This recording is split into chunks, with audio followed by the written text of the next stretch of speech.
Sejam todos bem-vindos ao nosso canal. Aqui no nosso canal vocês vão ficar sempre muito bem informados sobre tudo que está acontecendo no governo, no momento atual do nosso país e também nos bastidores de Brasília. Gente, isso que eu vou revelar para vocês agora vai deixar vocês chocados e tem a ver com ele, o ministro do STF e também presidente do TSE, Alexandre de Moraes, e também com o Coronel Naime. Vocês lembram dele? Pois bem, isso que Alexandre de Moraes está fazendo com ele, preso há 5 meses longe da família, é algo gravíssimo. Então, já vou começar trazendo essa notícia para você. Segundo a revista Oeste, olha o que diz a notícia. Moraes mantém prisão de coronel PM. José Eduardo Naime está detido há 5 meses. O pedido de liberdade feito pela defesa do coronel da Polícia Militar do Distrito Federal, José Eduardo Naime, foi negado pelo ministro do Supremo Tribunal Federal, Alexandre de Moraes. A informação foi publicada pelo site Metrópolis no sábado, dia 8. Naime está detido há 5 meses. Ele foi preso na investigação sobre possível omissão ou conveniência de autoridades nos atos do dia 8 de janeiro. Lembrando que ele estava de férias no dia e ele saiu das suas férias, do seu conforto da sua casa, para ir deter aquelas pessoas que estavam causando aquele alvoroço. Mesmo assim, ele foi preso, mesmo sem ter provas nenhuma contra ele. Na verdade,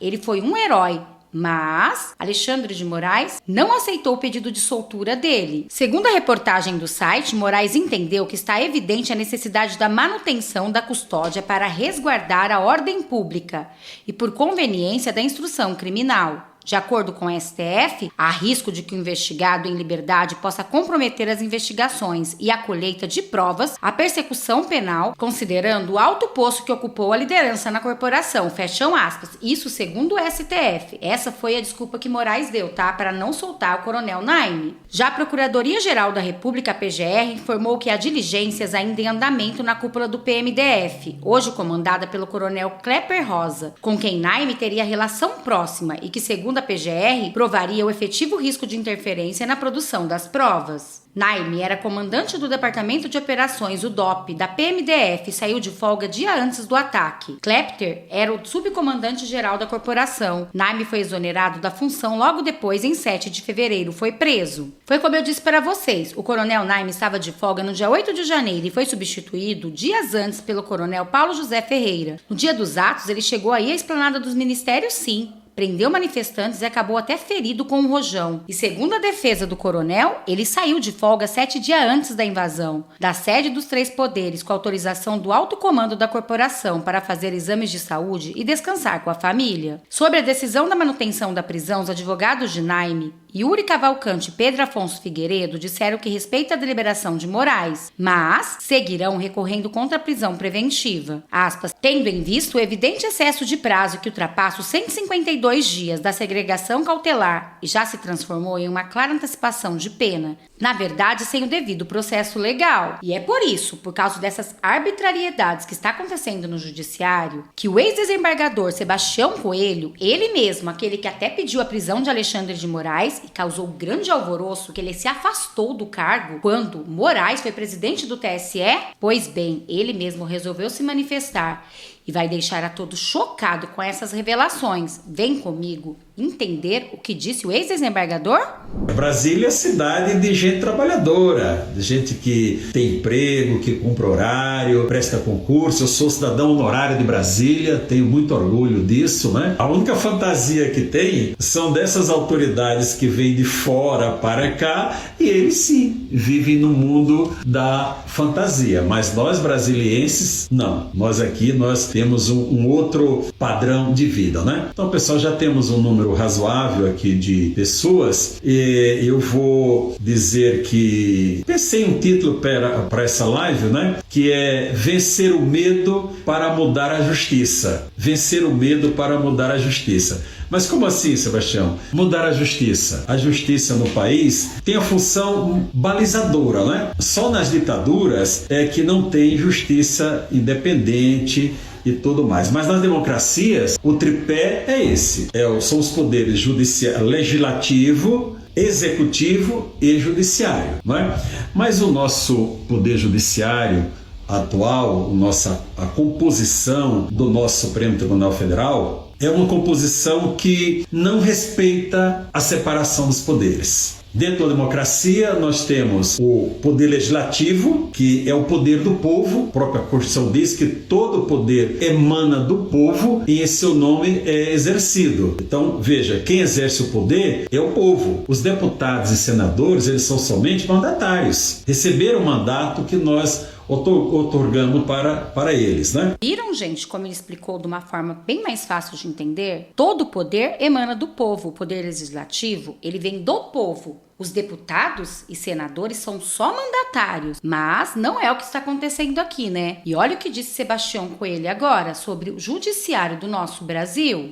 O poder executivo tem o seu planejamento com o controle do poder legislativo, através diretamente com as leis ou do Tribunal de Contas da União. E o poder judiciário é um poder inerte, que quando esses conflitos ocorrem, o Poder Judiciário é chamado para apaziguar, para dizer não, o correto é assim, para apaziguar. O que ocorre, pessoal, é que o Poder Legislativo, alguns parlamentares, nos últimos anos, infelizmente, se habituaram a qualquer derrota que tem na Câmara ou no Senado e buscar a solução lá no Poder Judiciário. E o que aconteceu? O Supremo Tribunal Federal, por seus ministros, né, tomaram gosto, né, foram crescendo, acumulando poderes e mais poderes, e quando você acumula poderes excessivos, você não quer recuar, você não vai abrir mão do poder que você conquistou, aliás, que lhe deram, foram entregando para o Poder Judiciário. E com essa questão, o Judiciário passou a invadir as competências do Poder Legislativo e do Poder Executivo. Aliado a isso, e aqui não é nenhuma crítica, porque é próprio do ser humano, que não teme a Deus, mas é próprio, que a vaidade. E o Poder Judiciário criou a TV Justiça. E vocês sabem o que quer dizer a TV Justiça. São aqueles votos imensos que os ministros levam de 200 páginas, 300, às vezes levam um dia só para fazer a leitura daquele voto, para mostrar conhecimento, e eles têm muito conhecimento, nós temos que reconhecer isso. Os nossos ministros são capacitados juridicamente, né? Estão perdidos no poder excessivo que conquistaram. E alguns lustram o ego, né? Lustram o ego. Outro dia eu ri muito, né? Um ministro interrompeu o outro, né? Falando de uma intervenção qualquer lá, e o ministro disse que gostava muito da própria voz. Então veja que o grau de desconexão com a sociedade é total. Então o Poder Judiciário, o Supremo Tribunal Federal, ele invadiu a competência ao longo dos anos, tem invadido, isso não é de hoje, esse fenômeno é de hoje, tem invadido as competências do Poder Legislativo e do Poder Executivo. E quando essa invasão de competência ocorre, via de regra, se torna em abuso. Porque quando você exerce um poder que não lhe é próprio, uma competência que não lhe é própria, você está abusando do poder que não foi lhe conferido. Viu, gente, que ele disse? Que os deputados e senadores, nós sabemos quais, né? Principalmente Randolfo Rodrigues, né? Sempre indo no STF, os deputados do PSOL, todos de esquerda, para tentar barrar o executivo, que na época estava com o ex-presidente Bolsonaro. E eles pegaram gosto por isso. É por isso que o judiciário está com tanta vaidade. Mas ele não parou por aí. Olha o que ele vai dizer agora sobre o judiciário. Os limites de atuação do Supremo Tribunal Federal estão elencados na Constituição.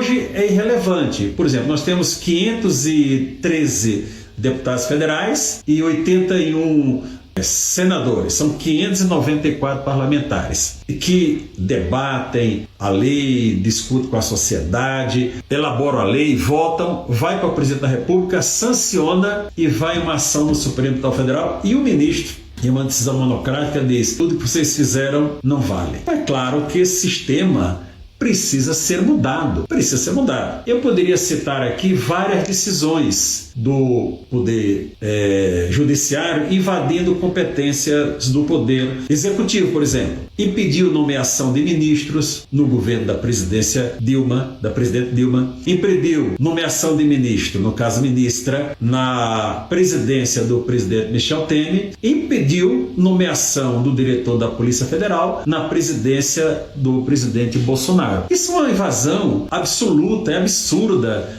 de competência de outro poder. No poder legislativo, várias leis foram modificadas, né? Mas a decisão mais notória, para marcar bem, foi a decisão referente ao deputado Daniel Silveira. O deputado falou uns absurdos, né? Falou que bateria no ministro com gato morto, até o gato mear. Claro que isso é uma bravata, né? Isso é uma bravata, no momento ali, como é que o gato morto vai mear? Isso foi uma bravata do deputado. Mas ele, embora eu não concorde em absoluto com essa manifestação que ele fez, e a maioria da população consciente não concorda, ele estava atuando como parlamentar no seu exercício de manifestação que é própria dos parlamentares e amparado pelo artigo 53 da Constituição, que lhe dá imunidade total por suas palavras e votos. Ele estava falando enquanto o deputado. E o que aconteceu?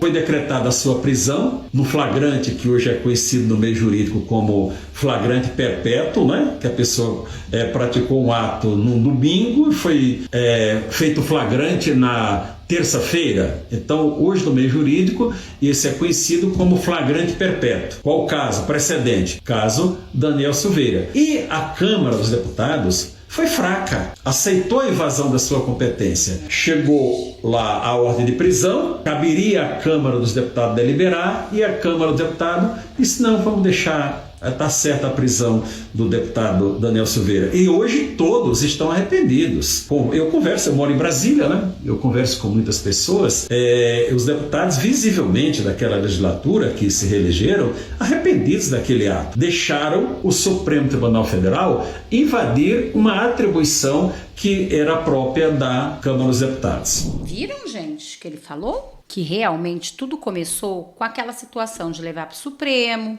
e aí deu poder para eles, e aí teve o caso do Daniel Silveira, que a Câmara também simplesmente se acuou, se acovardou, e aí tomou todo esse poder. Realmente isso não pode acontecer no nosso Brasil. Vocês viram o que disse o desembargador? Bom, essas foram as notícias de hoje. Espero que vocês tenham gostado. Peço que vocês se inscrevam no canal, curte, compartilha, comenta, ative o sininho de notificações para não perder nenhum dos nossos vídeos. Se você tem um amigo que gosta desse conteúdo de política de direita, compartilhe esse vídeo com ele. Ele vai ficar muito feliz de ser lembrado por você. Eu vou ficando por aqui. Muito obrigada a todos. Até daqui a pouco com mais notícias, mais reacts e mais vídeos.